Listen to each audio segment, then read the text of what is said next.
ফুচকা যে খাও, বাইরের ফুচকা খাইলে তো পেট খারাপ করে। আমার ফুচকা অনেক বেশি পছন্দ, পেট খারাপ হোক আমার। চলো বন্ধু প্রতিদিনই ফুলাটাই মায়ের লে ঘুরে রে। এরকম একটা সুমাল ফুলার লগে এরকম একটা মাইয়া। বন্ধু আই একটু মজা লই, আমার অনেক দিনের জিদ। সেই লোক আর দেখলে আমার রাগ উঠে। চলো। আয় তাই বেড়াই সো দোস্তা মাইয়া আমার লগে লগে উঠতে না, টাকা দিলি কেন? ভাই সরি ভাই, বাই বাই বাই। ঠিক আছে। আয়। কি রে ধাক্কা দিলাম আমি, হ্যাঁ দি কিন্তু কইলো না, হ্যাঁ দি উল্টা সরি কইতে চাং করে। ফুলাটা মনে ভালা রে, একবারে সরল সুজা। অন্য ফুল হইলে রাইগে গেলে কইলে উল্টা আরো সরি কয়ে গেছে। কাজটা আমার ঠিক করি না রে, নিজের কাছে নিজে শুরু লাগতেছে। দাঁড়াও, তুমি এরকম বিড়ালের মতো চলে আসছো কেন? আমি নিজের চোখে দেখছি ওই লোক তোমাকে ইচ্ছা করে ঢাকা দিছে, আর তুমি এটার প্রতিবাদ না করে চলে আসছো।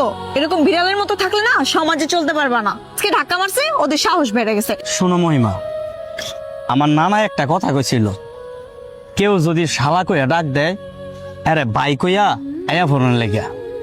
এখন এরা ধাক্কা মারছে, আমিও যদি ধাক্কা মারতাম তাইলে এনে একটা ঝগড়া হইতো। ওই আমার শরীরে হাত তুলিলে, আমি তার শরীরে হাত তোলাম হইলে, তখন কি লইলে একটা মারামারি হইলে, মারামারির মধ্যে হ্যাঁ মার খেলিলে আমিও খাইলাম হইলে, তারপর কেউ না কেউ আইসা আমাকে দুইজনে মিলাই দিলে, এনে লাভ হইলে কি দুইজনে মার খেলাম হইলে, এতটুকু আর কি। ভাবছিলাম কি আর হইলো কি।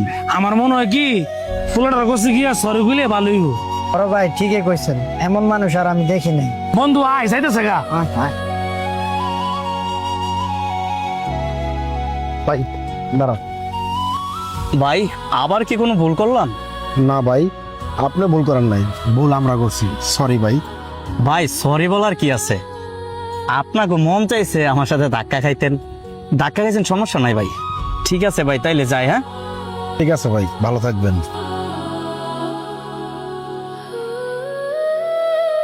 দেখছ বন্ধু ফুলাটা কত বালা। যদি হের মতো আমরা রাস্তাঘাটে এরকম না করি তাহলে সমাজ আর ঝগড়াঝগড়ি হইতো না। আজকে থেকে আমরা আর রাস্তাঘাটে টেস্ট করবো না। ঠিক আছে বন্ধু।